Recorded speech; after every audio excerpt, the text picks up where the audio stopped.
The old house creaked around me, a symphony of groans and sighs that had become the soundtrack to my life. I'd inherited it from a great aunt I'd never met, a sprawling Victorian relic on the edge of a forgotten town. It was too big, too empty, but it was all I had. I spent my days patching it up and my nights trying to ignore the unsettling feeling that I wasn't entirely alone. The town locals had warned me. "That house has a memory," old Mr. Abernathy had said, his eyes wide with a mixture of fear and pity.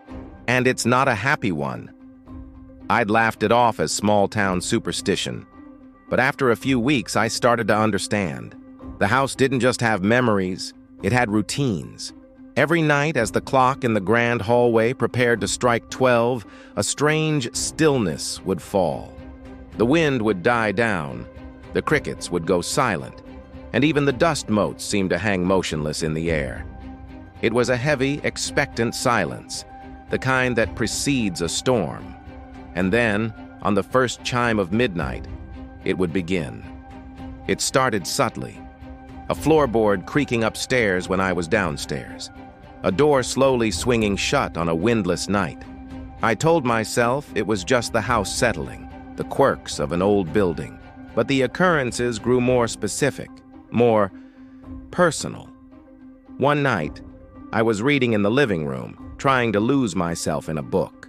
The grandfather clock began its 12 solemn chimes. On the third chime, I heard a faint scratching sound from the hallway. I froze, listening. It was rhythmic, insistent. Scratch, scratch, pause. Scratch, scratch, pause. It sounded like fingernails on wood. I grabbed the heavy iron poker from the fireplace and crept towards the door. Peeking into the dim hallway, I saw nothing. The scratching had stopped, but as my eyes adjusted to the darkness, I saw them. Long, thin gouges in the oak doorframe, fresh and raw against the dark, aged wood. They hadn't been there that morning. My heart hammered against my ribs. I slammed the living room door shut and wedged a chair under the handle, my makeshift barricade against the unknown. I sat there, poker in hand, until the first rays of dawn painted the windows, my book completely forgotten. The next night, I decided to face it. I was tired of being afraid in my own home. I set up a camera on a tripod in the hallway, pointed at the front door, and sat in the living room with the door wide open, watching the live feed on my laptop. The minutes leading up to midnight were agonizing. The air grew thick and cold. 10 seconds to 12, 9, 8. The silence was so profound I could hear the blood rushing in my ears. The first chime echoed through the house. Nothing.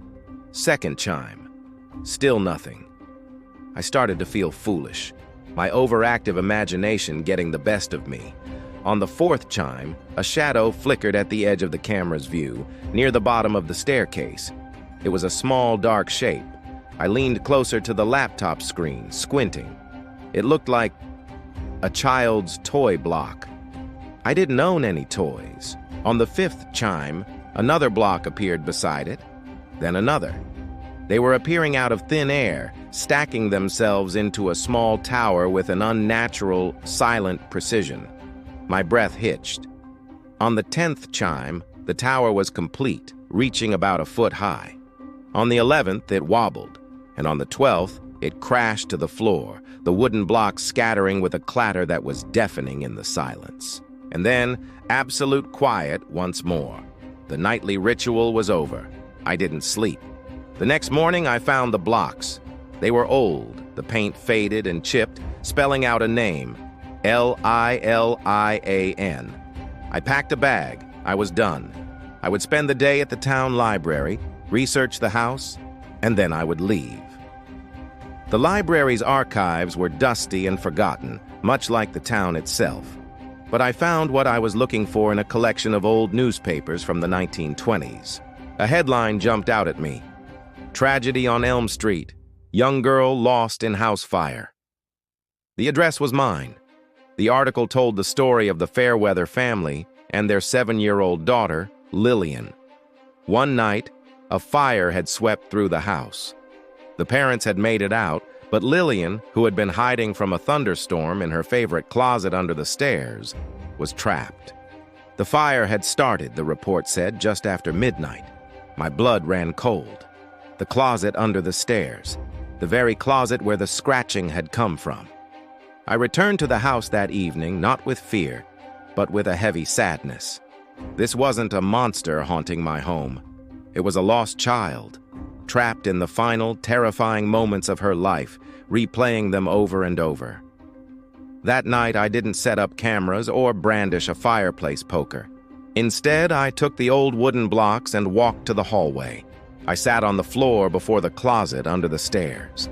As the air grew still and the clock began its countdown to midnight, I began to speak to her. "Lillian," I said, my voice soft. "My name is Alex. I live here now. I know you're scared, but you don't have to be. The fire is over.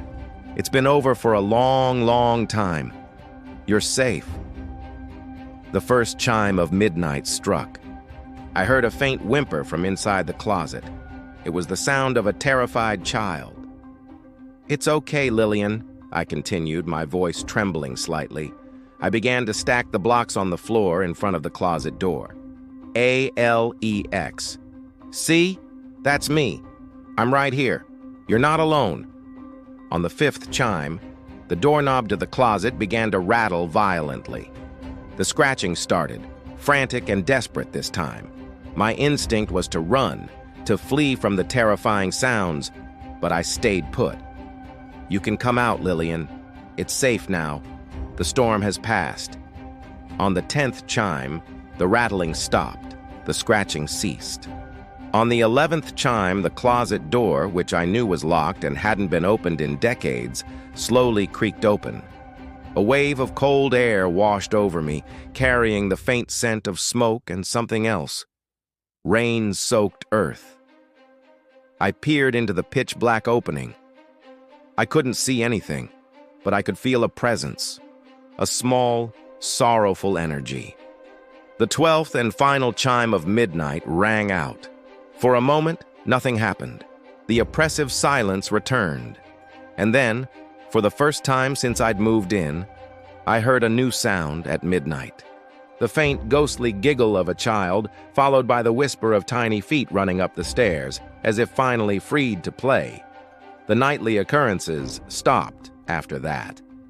The house no longer felt empty or menacing. The creaks and groans sounded less like warnings and more like the gentle sighs of a house at peace. Sometimes, late at night, I think I hear the soft clatter of a wooden block falling in an upstairs room, or a fleeting, happy whisper on the breeze from an open window. I'm not afraid. I'm no longer alone in this big old house. But now, I have company, and I think we're both finally home. Thank you for listening. If stories of the strange and unexplained are what you seek, make sure to follow for more tales from the shadows.